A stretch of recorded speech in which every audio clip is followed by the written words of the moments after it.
Welcome to Defense Priorities video series reviewing key developments in U.S. foreign policy in 2025 and what they could augur for the coming year. My name is Chris McCallion. I'm a fellow here at Defense Priorities, and I'm talking with my colleague Dan DePetris, who's also a fellow here, doing a roundup of the prior year in the Western Hemisphere, talking about U.S. foreign policy within our own neighborhood, so to speak.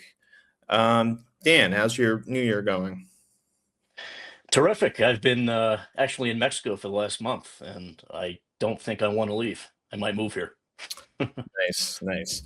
I mean, it feels a bit quaint maybe to ask this question, given how eventful 2026 has already been within the Western Hemisphere. But what do you think have been the most important developments within the last year, within 2025, basically the first year of Trump 2.0? Yeah, look, I think at the risk of stating the obvious, I think the most significant thing we saw over the last year is just how committed the Trump administration seems to be to basically dominate the Western Hemisphere. And they aren't even being cryptic about what the goal is. As recently as a few days ago, Trump kind of bragged in public about the restoration of the 1823 Monroe Doctrine, stating that his own version of it goes even further than Monroe's, 2 centuries prior. So, maintaining U.S. hegemony in Latin America obviously is not a new phenomenon. Traditionally, though, Latin America has been somewhat of I would say, a backwater for U.S. foreign policy in the post-Cold War era. Successive administrations have basically had two primary goals in the region: spreading democracy and establishing interconnectivity in terms of economics within the Americas. I think it goes without saying that the Trump administration is taking a far more muscular approach and utilizing hard power to a much greater degree. We saw, obviously, in the new U.S. national security strategy that was published last month, that the United States is basically elevating the Western Hemisphere as one of its top priorities. And we haven't seen that in prior administrations. And you can go back as recently as January 3rd, of course, when U.S. Special Operations Forces arrested Venezuelan dictator Nicolas Maduro and his wife and extradited him back to New York to stand trial on drug trafficking charges. That was obviously the most dramatic U.S. military operation in the region since 1989, when the U.S. invaded Panama to depose Manuel Noriega's regime. So, this is ironically where we are. The administration obviously sees the Western Hemisphere as America's exclusive sphere of influence, and non-hemispheric powers, whether it be Russia, China, or even Iran, are to be undermined to the maximum extent possible. And that's what we've been seeing over the last 12 months. Well, I think there's a couple of interesting issues there, because you said that the Trump administration is making clear that it intends to dominate the Western Hemisphere. But for more than a century, the United States has already dominated the Western Hemisphere. And certainly, at least since the Cuban Missile Crisis, there really hasn't been any meaningful attempt by an outside great power or meaningful show of force by an outside great power within the Western Hemisphere. And whatever kind of petty assistance that Venezuela, for example, may have gotten from Russia or China, it certainly didn't pose any kind of a threat to the United States. And I think that's probably why it wasn't any kind of rationale for the operation that took place, or for all the hostilities that led up to it between the U.S. and Venezuela. So you mentioned the Monroe Doctrine, and the Monroe Doctrine is sometimes misunderstood. It's a bit Right. more limited than certainly the Trump administration has made it seem to be when they've invoked it as a reason for all of this. The Monroe Doctrine basically is about pushing other great powers from outside the hemisphere, keeping them at an arm's length. Initially, it was in the context of European colonies within the hemisphere, and stated that over time, the U.S. was going to seek to erode European influence within the hemisphere, right? That, of course, allows for the United States to establish its own sphere of influence, more or less, within the hemisphere. The Trump corollary, as the national security strategy refers to it, seems to be kind of a, as you indicated, a muscular revamping of the Roosevelt corollary, which went further than that and basically said the U.S. is going to pursue a police function within the hemisphere, which means more or less intervening where and when it sees fit. And of course, there's a long history of the U.S. engaging in all kinds of interventions, coups, covert actions within the Western Hemisphere ever since. I guess my question is, if the Trump administration's strategy is really about dominating the hemisphere, as you say, and keeping other great powers out, I mean, where's the threat emanating from? Why now? Why would they be pursuing this at this moment when, really nothing has changed and there is no challenge to U.S. power within the hemisphere? Yeah, it's a good question, and you're absolutely right that in terms of interstate competition, the Western Hemisphere is solidly in America's camp and has been for centuries. We get this impression that the Chinese specifically have been increasing their trading relationships among various mid-sized powers in South America, Central America, and I think in Washington, D.C., the assumption, or the foundational assumption, I should say, is that China's gain is America's loss. It's a very simplistic way of looking at the world, kind of a good versus evil paradigm. I think in many ways that's what the administration is kind of operating on, which, taken it to its full context, is not a great way of looking at the region writ large, because it suggests that there's no such thing as mutually acceptable solutions. It's hard. I think the administration honestly believes that they can push as much Chinese influence out of the region as possible just by using various coercive methods, whether it's trade ties, restricting trade in specific areas that the region's states are heavily dependent on, usually utilizing the tariff authority that the president has been invoking for the last year, and threats of military force. And we see that with Mexico repeatedly, where the president has essentially said that, not only are we thinking about bombing cartels in Mexico, but we're probably, we're under active discussions to crater your economy if you don't decrease your own strategic relationship with China. So a lot of this, I think, is driven by hypersensitivity to what other non-hemispheric powers are doing in the region. That's not a great way of setting up the policy response that we should be dictating. Yeah, and in some ways, it's actually more radical than the kinds of precedents that we've been discussing, because it seems as though the Trump administration is actually pushing for kind of exclusive rights to, for in this case, for Right. example, Venezuelan oil, and to shut down any kind of commerce with, in particular, China. I think from Venezuela in this case, but maybe other states within the hemisphere in other cases.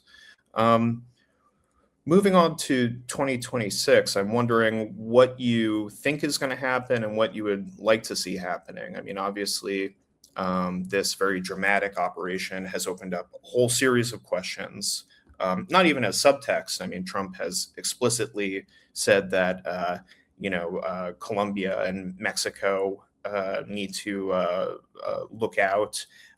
He's reopened this issue of possibly annexing Greenland, which was put out there at the beginning of the administration to everybody's surprise, including mine, and then kind of lay dormant for a while.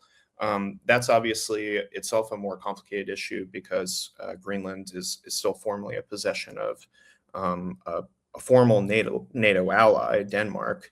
And Trump, of course, has also made kind of threatening statements about Canada and others. So, how worried are you about the U.S. Going on some kind of an imperial tear within the hemisphere to flex its muscle and show its strength? How worried are you about that in 2026, and what would you like to see the U.S. policy in the hemisphere be instead? Yeah, I mean, personally, I like to see a greater acknowledgement from the administration that the U.S. strategies that they're invoking right now aren't cost free. In other words, depending on what your goals are going to be and how you try to achieve them, the United States could run the risk of alienating the very countries in Latin America that are crucial to meeting some of the Trump administration's policy objectives. So, for instance, countering drug trafficking is obviously a major Trump administration priority. So it seems. But if that is your top priority, or one of the top priorities, it's much cheaper and more efficient to tackle that problem by collaborating with regional states than it is bombing, small drug boats in the Caribbean that are allegedly heading to the United States. It's better to utilize those relationships, intelligence and security relationships, than it is to undermine them through unilateral force, much of which the region writ large does not appreciate and frankly outright opposes. So sometimes you get this. Sometimes you get the sense that the White House doesn't really care about what these countries think, and they assume that the quest for dominance in the Western Hemisphere doesn't have any cost to the United States. But I would like to see more acknowledgement and long-term thinking in Washington than I'm seeing today. Whether we actually get that or not, I couldn't tell you sitting here right now.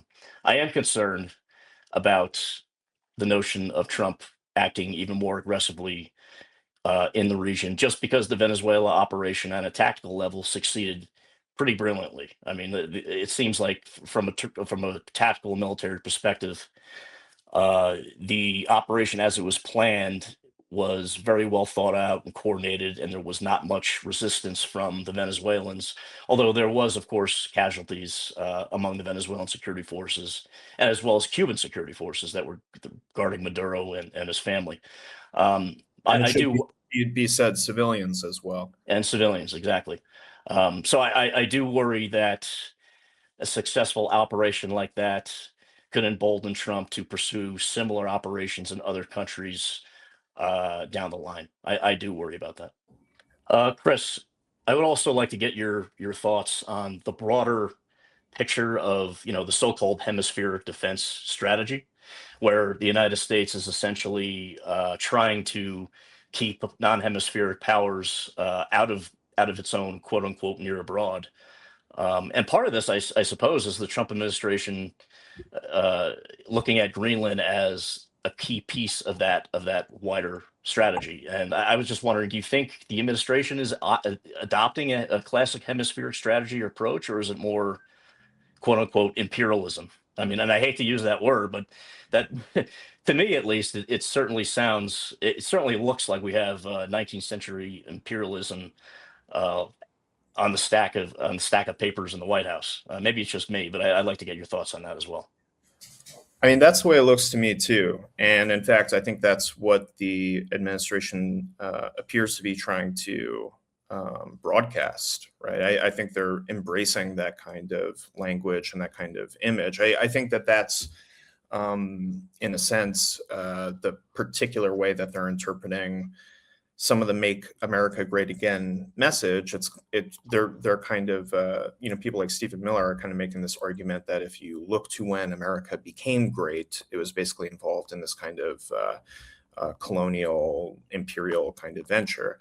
Um, I think there's a number of points here. I don't think that you can justify what the administration is doing from a kind of classic hemispheric defense perspective, right? Again, this is really about the U.S. trying to create security and insularity in relation to other great powers.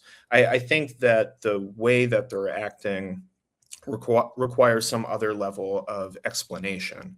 And if you think back to Kenneth Waltz's "Man, the State, and War" and the three different images, um, I think there's probably a bit of truth in a number of different levels here. I mean, I think part of it is I'm sure part of it is about maybe preventing other great powers from establishing some kind of influence in the hemisphere. But I think there's also a lot of domestic politics involved. Hmm. I think that Trump doesn't, I think Trump is quite risk averse, right? Which is why he tends towards these kind of spectacular, limited operations.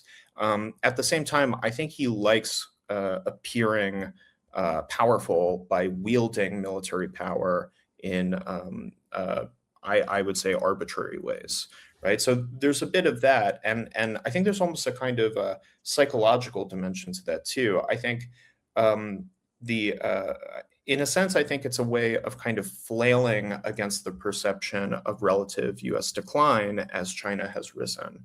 And I think that there is some kind of sense of, a great power acts greatly by throwing its weight around, even if that's kind of arbitrary. I think maybe the arbitrariness is a bit of the point. I also think there's an ideological dimension here too, though. And one of the questions that's posed, particularly by targeting Venezuela, is whether there's a kind of broader, ideological assault at work here on left-wing governments in the region. Trump has obviously been very friendly with and has helped prop up these right-wing governments in Latin America, Bukele's government in El Salvador. There's been the bailout of Milei's government in Argentina, to some extent at the expense of U.S. farmers.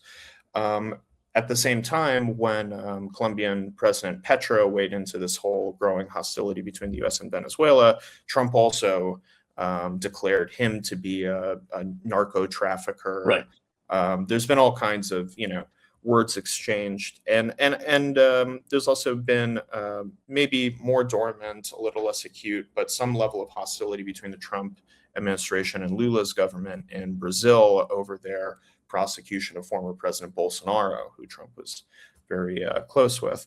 So I think there might be multiple levels of analysis at work here, and that help to explain why the Trump administration is taking the approach it's taking. What I would like to see is for us to depart from this Trump corollary or Roosevelt corollary model and have something a bit closer to what FDR tried to pursue with the good neighbor policy.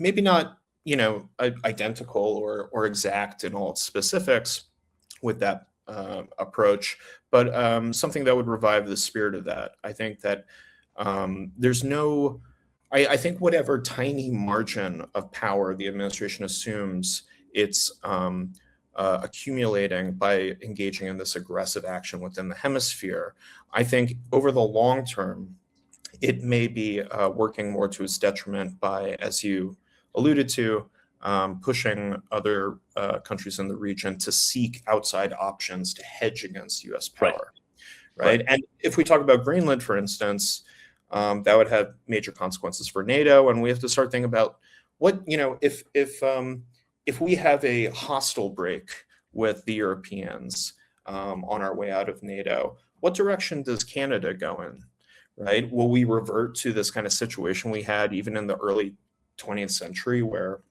at a time when Canada was still a British possession, we had war plans up through the 1930s, War Plan Red, to invade Canada if we got into a conflict with the British, who we still at the time saw as a potential rival, right? Will there be some situation like that? That seems far-fetched now, but we have to start thinking about these kinds of questions because we're throwing our weight around in some pretty radical ways, and obviously the general structure of international politics is shifting, and so we might be inviting more and perhaps enmity that we can deal with over the future. But the question is, should we be helping to create this enmity at all, right? To my mind, it's arbitrary and potentially self-defeating. And I think that we should be adopting a much more cooperative approach to states within our own region who already pose no threat to us and who need not seek outside options to potentially protect themselves from us if we're not actively threatening them the way that we are now. Yeah, and just to briefly pick up on your point on hedging, we saw some of this in Brazil earlier, where the Trump administration, as you mentioned, enacted pretty significant tariffs on Brazilian agricultural exports, partly to dissuade them from prosecuting Bolsonaro. That obviously didn't work, but it did provide a lot of grist for the mill among the Brazilian foreign policy establishment, who, by the way, is already predisposed to multi-alignment policies and not wanting to, cozy up too closely to the United States. It provided some of those factions within the Brazilian government more ammunition for their case to either hedge a little strongly against the United States, or search out counterbalancing options. And let's face it, China is probably the country they would go to, at least economically speaking, because the China-Brazil relationship, the trade relationship, is infinitely, maybe not infinitely, but certainly more lucrative than the Brazil-U.S. trade relationship. So I'm glad you brought that point up on hedging, because short term, the administration seems to be getting what it wants. It's getting a lot of cooperation through coercion. The question is, long term, does that stick, or does that create issues where the states of the region begin to reach out to other non-hemispheric powers? And it would be ironic if they did, because the administration's whole strategy, seems, is to prevent those non-hemispheric powers from increasing their influence in the Western Hemisphere. So we're just gonna have to see. Hopefully, hopefully we don't see the worst case scenario unfold over the next 12 months. All right, Chris, great to talk to you again. Thanks for joining us, everybody. And be sure to watch other videos in this series covering Asia, Europe, and the Middle East. Stay tuned to defp.org for more analysis from all of our leading experts. Thank you for tuning in.